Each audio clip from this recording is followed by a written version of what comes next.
بسم الله الرحمن الرحيم وبه نستعين وهو خير ناصر ومعين وصلى الله على محمد وآله الطيبين الطاهرين المعصومين ولعنة الدائمة على أعدائهم أجمعين من يوم عداوتهم إلى لقاء يوم الدين. ایک دفعہ درود پڑھیں محمد وآل محمد پر.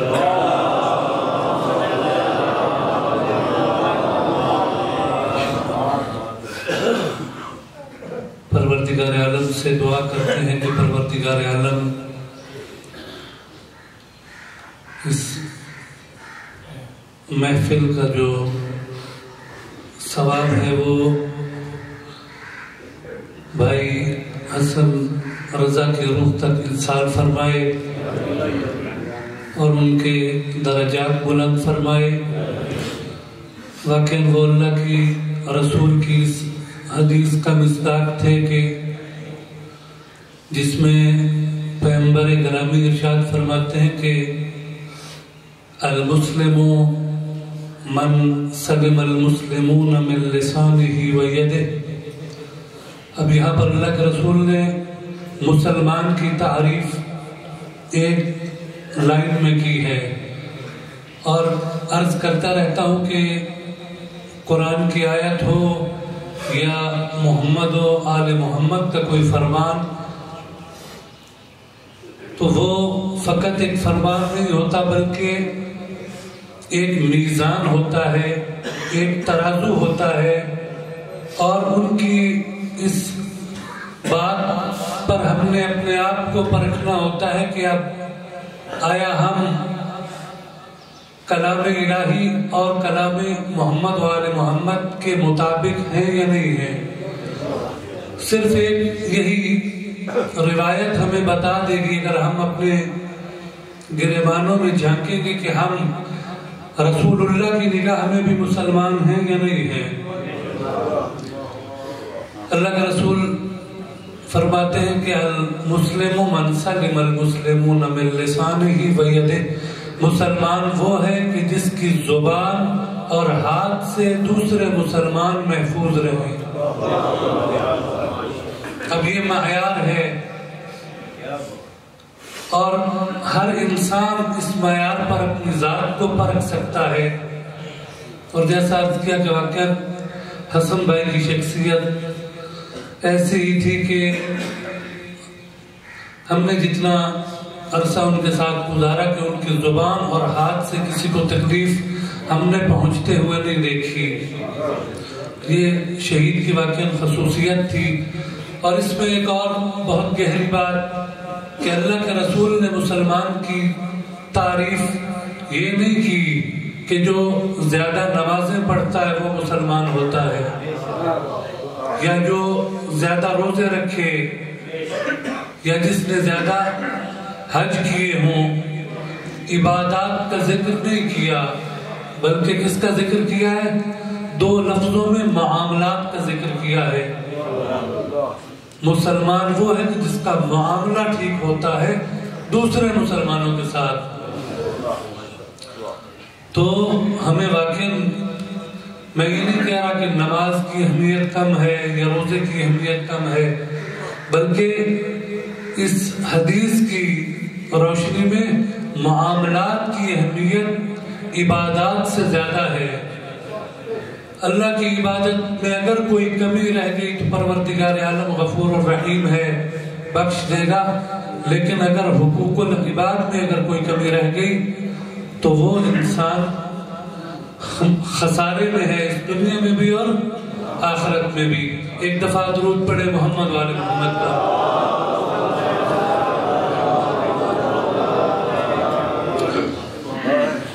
آج کی اس محفل کے وسیلے سے بس ایک بات آپ تک پہنچانی ہے کہ ہم ہر روز قرآنیوں میں شرکت کرتے ہیں اور سنتے رہتے ہیں یہ آیات کل نفس ذائقۃ الموت. ہر شخص نے موت کا ذائقہ چکھنا ہے. وَكُلُّ مَنْ عَلَيْهَا فَانٍ جو چیز بھی اس کائنات پر ہے اس نے فنا ہو جانا ہے. وَيَبْقَى وَجْهُ رَبِّكَ ذُو الْجَلَالِ وَالْإِكْرَامِ، سوائے پروردگار عالم کے وجہ اور چہرے کے کہ وہ باقی رہے گا. تو معصوم فرماتے ہیں کہ نحن وجہ اللہ، کہ اللہ کا باقی رہنے والا چہرہ ہم محمد و آل محمد ہیں. اس کے علاوہ پوری کائنات نے ختم ہو جانا ہے. لیکن ہم عملی طور پہ دیکھتے ہیں کہ انسان ہر چیز کی پلاننگ کرتا ہے. صبح اٹھتا ہے تو اس کی خواہش ہوتی ہے کہ میں 2 سے 4 اور 4 سے 8 جو میری مالیت ہے وہ بڑھے. وہ گھر کے لیے تگ و دو کرتا ہے کہ اچھا گھر ہو، اچھی گاڑی ہو، بچوں کی تربیت بھی اور بچوں کی تعلیم بھی اچھی ہو، ان کی صحت بھی اچھی ہو. ہر ایک کے لیے کوشش کرتا ہے اور اس کی پلاننگ ہے. ہر ایک کے لیے اس نے الگ سے پلان کر رکھا ہے. لیکن جو چیز اس کی پلاننگ میں نہیں ہے وہ موت ہے،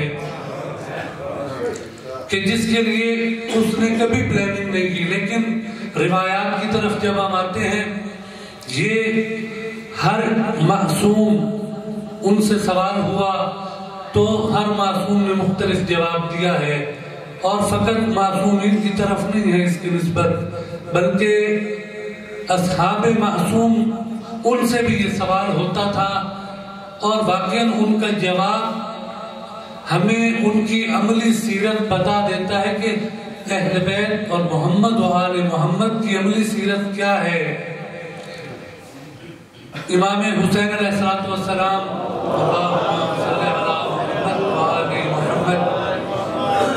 ایک شخص امام کی خدمت میں حاضر ہو کے سوال کرتا ہے، کیف اصبحت یا ابن رسول اللہ، اے فرزند رسول ہمیں بتائیے کہ آپ نے صبح کیسے کی، دن کا آغاز کیسے کیا. اب میں نے عرض کیا کہ ہم لوگ کہ جو ہم نعرے بھی لگاتے ہیں، کیا ہمارے لیے نمونہ عمل محمد و آل محمد ہیں. تو یہاں پر امام نے بتایا ہے کہ میں صبح کا آغاز کیسے کرتا ہوں اور تمہیں کس طرح کرنا چاہیے صبح کا آغاز. اب اس میں امام بتائیں گے کہ ہماری پلاننگ کیا ہوتی ہے، ہم اہل بیت کی، اور ہمیں بھی اہل بیت ہی کی سیرت سے کسب فیض کرنا ہے. جب اس نے یہ سوال کیا تو امام نے اس کے جواب میں ارشاد فرمایا، اصبحت ولی رب فوقی، میں نے صبح اس حال میں کی کہ اپنے تمام امور پر اپنے رب کو نگران پایا ہے، کہ میں جو عمل بھی میں نے کرنا ہے سب سے پہلے میری نگاہ میں کیا ہے کہ اسے پروردگار عالم دیکھ رہا ہے. وَالنَّارُ أَمَامِي، اور جہنم کو اپنی نگاہوں کے سامنے گویا دیکھ رہا ہوں. یہ امام کی صبح بتا رہا ہوں کہ آئمہ کس طرح اپنے دن کا آغاز کرتے تھے، کہ ان کی نگاہ میں کیا ہوتا تھا. سب سے پہلے کہ ہمارے ہر عمل پر اللہ نگہبان ہے اور نگران ہے. دوسرا کیا ہے کہ میں جہنم کو دور نہیں دیکھ رہا، بہت قریب دیکھ رہا ہوں. اور قرآن مجید کی بھی آیات ہے کہ انہم یرونہ بعیدا، کہ لوگ جہنم کو بہت بعید تصور کرتے ہیں کہ ابھی بہت دور ہے، لیکن خدا بند عالم ارشاد فرماتا ہے وَنَرَاهُ قَرِيبًا، لیکن ہم اسے بہت قریب دیکھتے ہیں. کیوں؟ کیونکہ ایک روایت ہے اذا مات الانسان قامت قیامتہ، جب انسان مرتا ہے تو اس کی قیامت واقع ہو جاتی ہے. تو امام فرماتے ہیں کہ میں جہنم کو بہت قریب سے دیکھ رہا ہوتا ہوں. والموت یطلبنی، اور موت میری تلاش میں ہے۔ دن کا جب آغاز کرتا ہوں تو امام کیا فرماتے ہیں کہ میں موت کو یاد کرتا ہوں اور کیا سوچتا ہوں کہ موت مجھے تلاش کر رہی ہے اور کسی وقت بھی اس کی یہ تلاش مکمل ہو جائے گی اور میں موت کے منہ میں چلا جاؤں گا۔ والحساب محدق بی، اب یہ بھی وہی بات کہ امام فرماتے ہیں کہ اور حساب و کتاب جو ہے پروردگار عالم کا، اس کی شدت کو محسوس کر رہا ہوتا ہوں کہ اللہ نے کتنا شدید حساب لینا ہے۔ سورہ کہف کی ایک آیت میں پروردگار عالم ارشاد فرماتا ہے وَوُضِعَ الْكِتَابِ، اور جب کتاب یعنی نامہ اعمال لوگوں کو قیامت والے دن تھمایا جائے گا، فَتَرَى الْمُجْرِمِينَ مُشْفِقِينَ مِمَّا فِيهِ، تو اس وقت جو مجرم ہوں گے خوف کی حالت میں ہوں گے اور بہت زیادہ خوف کھائیں گے جب وہ اس کتاب کو دیکھیں گے اور کیا کہیں گے وَيَقُولُونَ يَا وَيْلَتَنَا، اے ہماری بربادی، مَا لِهَذَا الْكِتَابِ، یہ کیسی کتاب ہے، لَا يُغَادِرُ صَغِيرَةً وَلَا كَبِيرَةً إِلَّا أَحْصَاهَا، اس نے تو ذرہ برابر چھوٹے سے چھوٹا ہماری آنکھوں کی جو حرکت ہے اس نے تو وہ بھی لکھی ہے اور بڑے سے بڑے گناہوں کو بھی لکھا ہے۔ اور اس وقت انسان، کیونکہ انسان بہت سی جو برائیوں کو بہت حقیر سمجھتا ہے، لیکن جب وہ دیکھے گا کہ اس نامہ اعمال کے اندر اگر انسان نے کسی پر آنکھ سے بھی طنز کی ہوگی وہ بھی لکھا ہوگا۔ تو یہاں پر امام فرماتے ہیں کہ میں حساب کی شدت کو محسوس کر رہا ہوں، یوں نہیں کہ جب حساب کا دن جب آئے گا تو دیکھا جائے گا۔ امام کی یہ سیرت نہیں ہے، بلکہ امام ہر روز اس روز جزا کے حساب کو کیا ہے، اس کی شدت کو محسوس کرتے ہیں۔ پھر امام ایک دفعہ درود پڑھے محمد والے محمد پر۔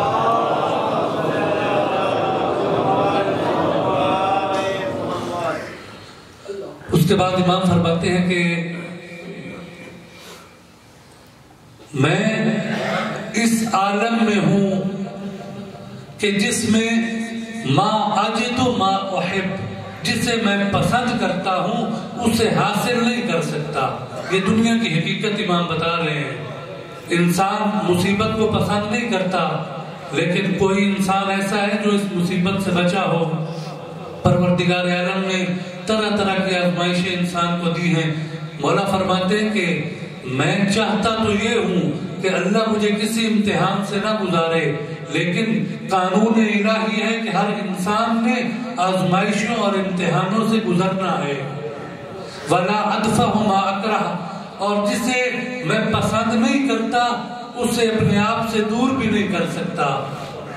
کتنی ایسی چیزیں ہیں جو انسان کو پسند نہیں ہوتی، جسے انسان پسند نہیں کرتا، لیکن پروردگار عالم نے اس کائنات کا نظام یہی رکھا ہے کہ اسے ان چیزوں کو برداشت کرنا پڑتا ہے، چاہے وہ بیماری ہو، چاہے وہ فقر و غربت ہو، چاہے وہ عزیزوں کی موت ہو۔ اور پھر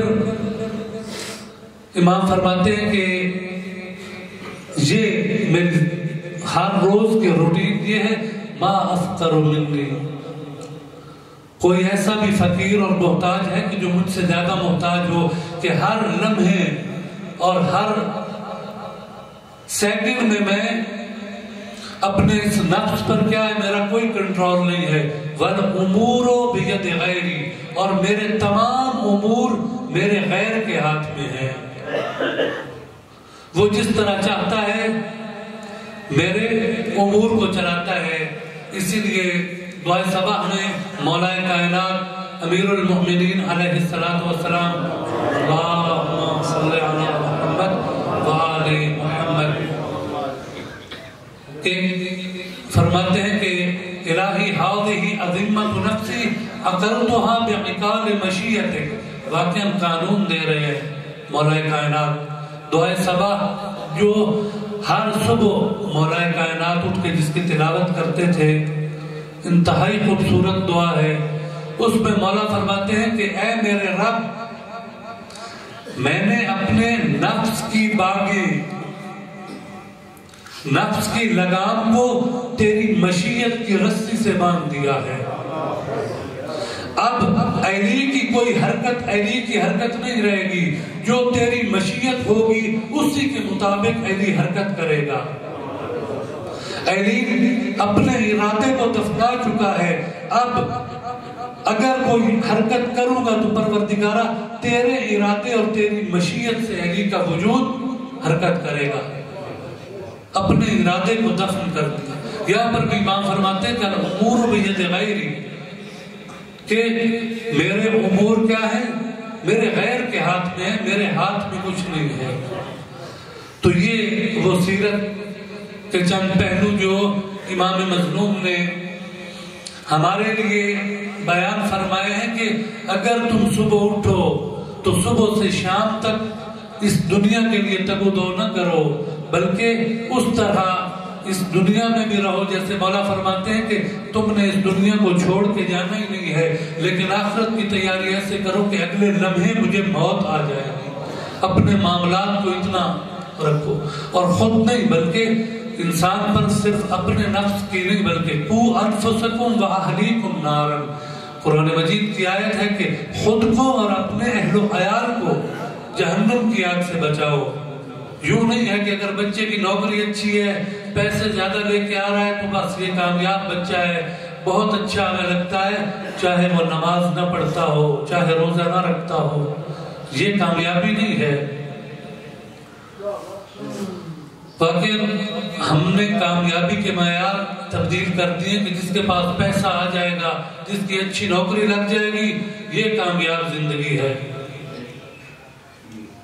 علامہ اقبال کہتے ہیں کہ ممکن ہے کہ تو جس کو سمجھتا ہے بہارا، اوروں کی نگاہوں میں وہ موسم ہو خزاں کا.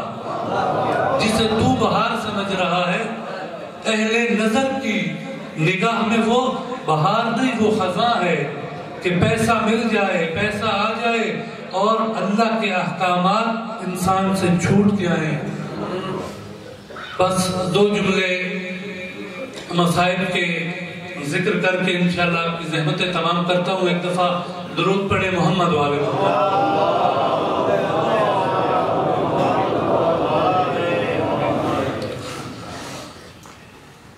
آج ہم حسن بھائی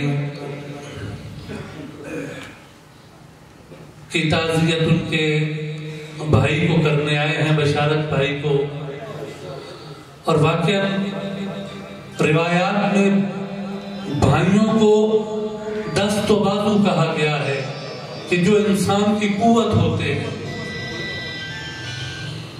مولا کائنات ارشاد فرماتے ہیں موت الاخ قاسمۃ الظہر، بھائی کی موت انسان کی کمر توڑ دیتی ہے.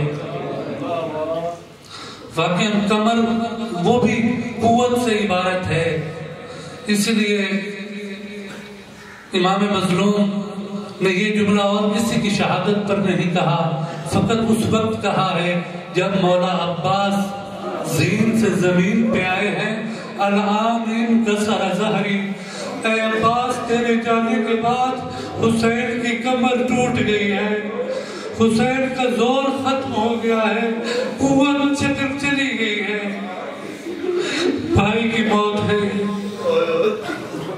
حسن بھائی آپ واقعی پردیس میں آئے، آپ نے وفات پائی. اور پردیس روایات میں ہے کہ سفر جو ہے یہ عذاب کے ٹکڑوں میں سے ایک ٹکڑا ہے. اور جب انسان مسافر ہوتا ہے تو واقعی سفر کی تلخی بہت سخت ہے. لیکن حسن بھائی آپ پھر خوش قسمت تھے، آپ کو بہت اہتمام کے ساتھ غسل بھی دیا گیا، کفن بھی دیا گیا. وہاں پر بھی آپ کی نماز جنازہ بڑے شان و شوکت سے ادا کی گئی. اور آپ کے وطن میں بھی آپ کی نماز جنازہ شان و شوکت سے آپ کا جنازہ اٹھا. میں قربان جاؤں اس مظلوم امام پر کہ جسے فاطمہ نے چکیاں پیس پیس کر پالا تھا، جس کو جب اللہ کے رسول دیکھتے تھے تو ان کی آنکھیں ٹھنڈی ہوتی تھی، جو علی کا دل کا قرار تھا ابھی آپ ہو گیا. کربلا کے میدان میں چند قدم کے فاصلے پر بہنیں اس بھائی کا گلا کٹتا دیکھتی رہی. اے حسن بھائی، آپ خوش قسمت تھے کہ آپ کے جسد خاکی کو ہماری پاک فوج کے جوانوں نے سلامی پیش کی. میں قربان جاؤں امام المظلوم اور ان کے ساتھیوں پر. ابن سعد ملعون جب ان کو شہید کر چکا تو کہتا ہے مجھے تر و تازہ گھوڑے چاہیے، تر و تازہ گھوڑے اور سوار چاہیے. کیا کہا میں ان شہیدوں کو سلامی پیش کرنا چاہتا ہوں. کیسی سلامی پیش کی اس ملعون نے. امام فرماتے ہیں میرے جد کی سینے کی ہڈیاں میرے جد کی پشت سے پیوست ہو گئی.